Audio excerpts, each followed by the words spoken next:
Weave one colorful component, then change it up to create a bracelet, pendant, or earrings, or just change the colors to give it a whole new look.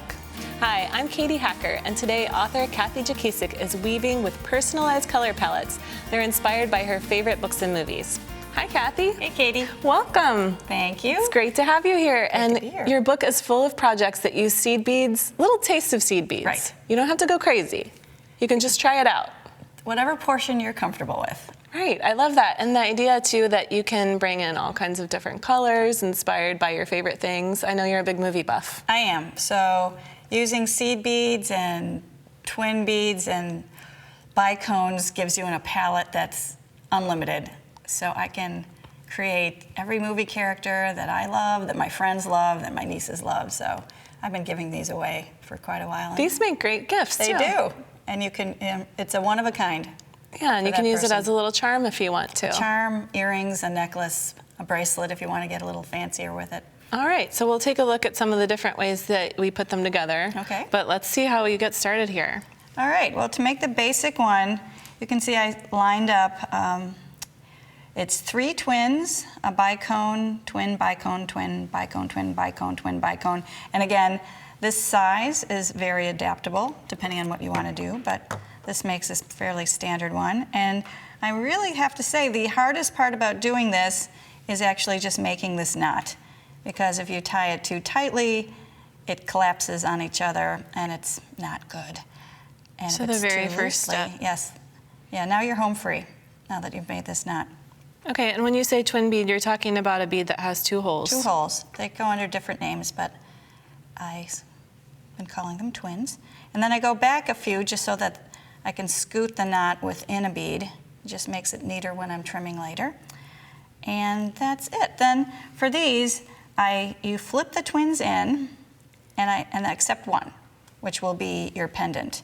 And I made that a different color just so it's easier to see. You don't need to make that a different color, but there, the pink one will be what you hang it with. And then you just start by picking up, I'll use this one, a seed bead. And again, depending on the size of your other beads, you could use a different seed bead, bigger or smaller. But the first thing you have to do is sort of go up to the inner ring of the holes of the double-holed beads. And you will see, if you look really closely, that thread will be visible. So depending on what you're making, you might want to use a thread that'll blend better. But this thread is so much easier to see for demonstration purposes that I chose this one. Okay, and you could even use that as an accent if you wanted to. Yeah. Use different colors. If it works as an accent, it'll be a tiny accent, because in the worst circumstances, you're not going to see it. But if you're like me and you see every tiny detail, you're going to see it. So as you're adding these beads, you're creating a central circle. And you just keep flipping them in and catching it with another seed bead. So this is a way you can really make a lot of components. I mean, this is pretty fast. This is going to be pretty fast. If I wasn't doing it for you and for the camera, trust me, it would be zipping along a little super faster. speedy. And I like the idea that you could use the same pattern using different sizes too, so that would make it more custom as well. Right. If you're making these pair of earrings for a smaller person, you might want to use 3mm bicones, mini twins, and Make it even small tinier. shaders, yes. Oh my gosh. I didn't think anyone wanted to see me struggle through that microsurgery, really so we tiny. just stuck it with this. So here's basically what it turns out to be. So then it kind of stands up too and becomes dimensional. It becomes a little, like a little pillow. And then just to snug up the beads, you can go through again,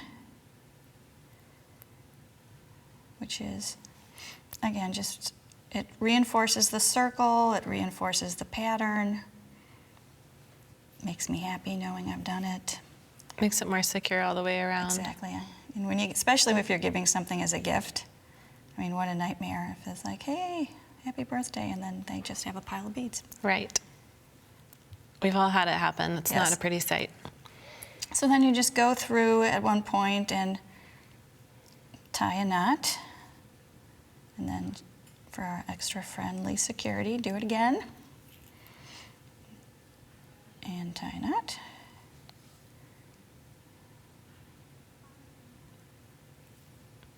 And that Easy. is that. So obviously you'll trim these as close as possible without doing something crazy. Yeah, you don't want to get on your foundation thread there. No. Not that I've ever done that, but I've heard rumors that Right, happens. of course. So that's the basic one. That can be one set of a pair of earrings. That could be a charm. It could be a pendant. Whatever. Right, you could use it a lot of different ways, and it looks Right. like you have some different I have some options looks there.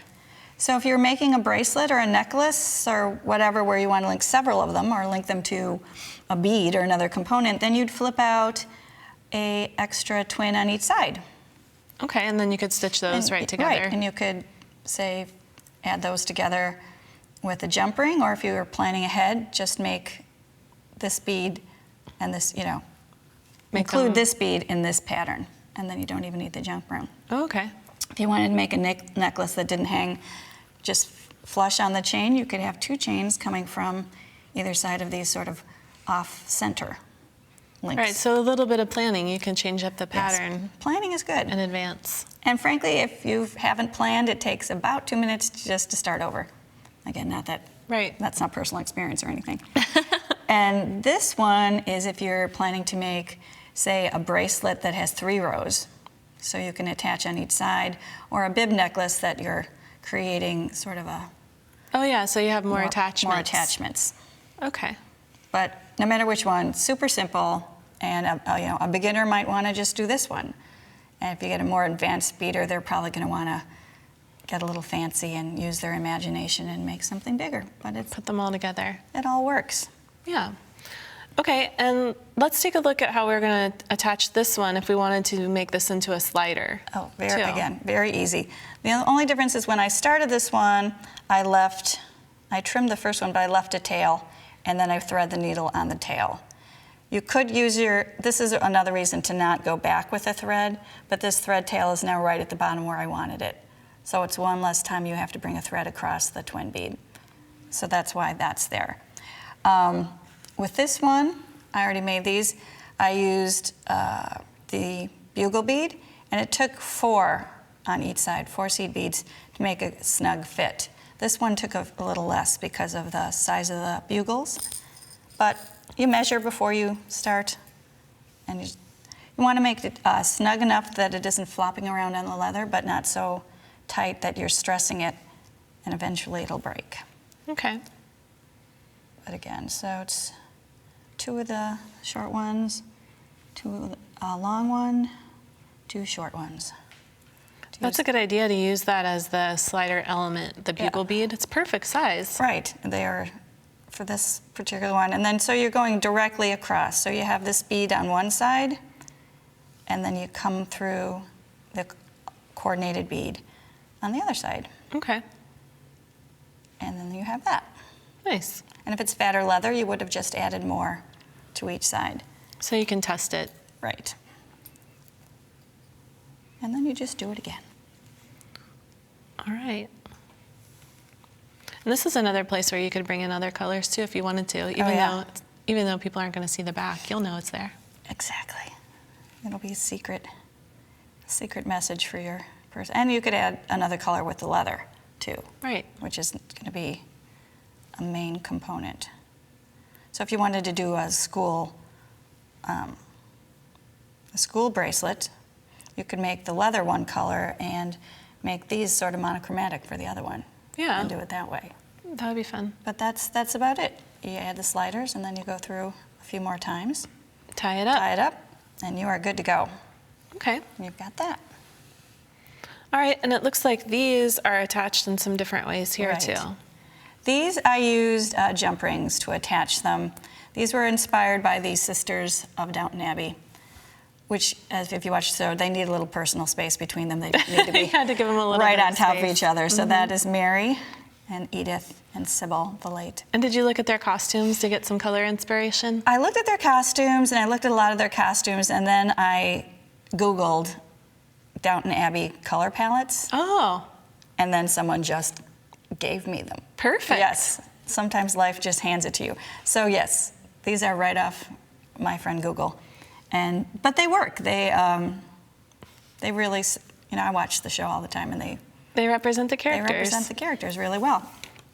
This one's for you because you requested Doctor Who. That's right. Which I've never seen. That looks great. But you can also Google Doctor Who color palette, and they will give that to you. Perfect. So there's for the Doctor. Here's for a new face on the horizon, Supergirl. Oh yeah, she's coming soon. I kind of like her. So there's Supergirl.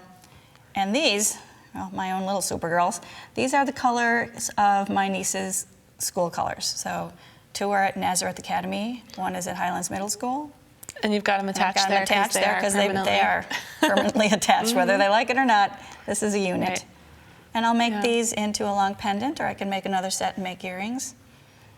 I'm not going to say for sure because this is Christmas presents. Yeah, that's a surprise. That's a surprise. And then you've got all of your princesses here. All of my princesses, because I am a Disney gal. So those are fun. You don't have to tell us who all of them are, but which one is your favorite? I'm going to make you choose a favorite. Make me choose a favorite. Oh, that's my favorite princess. I'm going to give you 2 because you asked for 1. Is Belle. But my favorite color combination is the Little Mermaid. I like that one too. It's really pretty. And these, again, this would be a fun little, if you're having a shower or something, this would be a fun game. And then everybody could take these for their party favors. Yes, I have enough Disney friends where I had a fun focus group and threw them out there and said, can you possibly guess which are which? And then if they couldn't, I adjusted the colors. That's a good idea. A good way to road test. Yeah, so that was fun. Okay, and then you have another variation going on here. Yeah, another slider, and this one is just to add some dimension to the bracelet.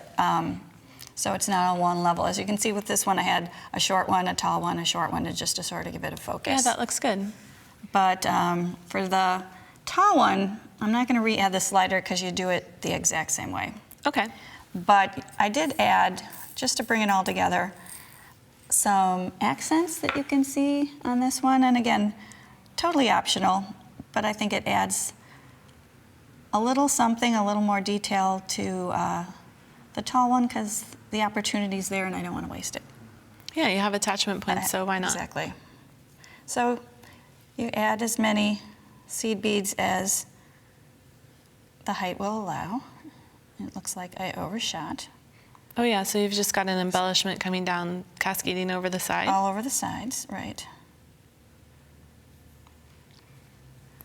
Oftentimes I think it's better, the most important part of designing is stopping before you do something crazy, which sometimes I don't do. But in this case, I like what I did, so I let it be. Sometimes I've had to back off and it's like, all right, that you might have gotten overexcited with this. So you're just going in one and out the other, and then doing the same thing on the other side. All right. And the only thing that you want to be sure to do with this, or at least the way I like it, is when you're adding the sliders, do it perpendicular to these. So don't have the sliders emerging from those. I like it better when it's more directional. It's more directional. So that's it. Okay, that looks good. Could not be any simpler. It is simple, and I like the way that you brought this into a lot of different looks. Oh yeah. So you can have a little bit boho if you want to combine it with leather. You have your earrings here. Very Those simple. are beautiful. Super. It's the same pattern though, right? It's and you're just exact same using your pattern. jump ring at the top, and a little bit of chain gives it some length. The only thing I've changed between the two is for these I used a 3mm check bead, which is about the same size as the 4mm jump ring or bicone for some reason, but I like the sparkle of the bicone for earrings. Yeah, that looks really pretty, kind of like a little star. You could make it a snowflake. And the pendant matches and uses the same colors. That is so cute. Yep, they're both very sparkly because I used the bicones with those, so they look good together. Simple but elegant. Exactly. And that bracelet is fun too. Those are super popular. Yes, I added Pocahontas to that one. She's not hanging out with her sisters over here, but she looks good with the bracelet. So I love this piece where you just added embellishment to one bead. To one bead. I think that looks so great.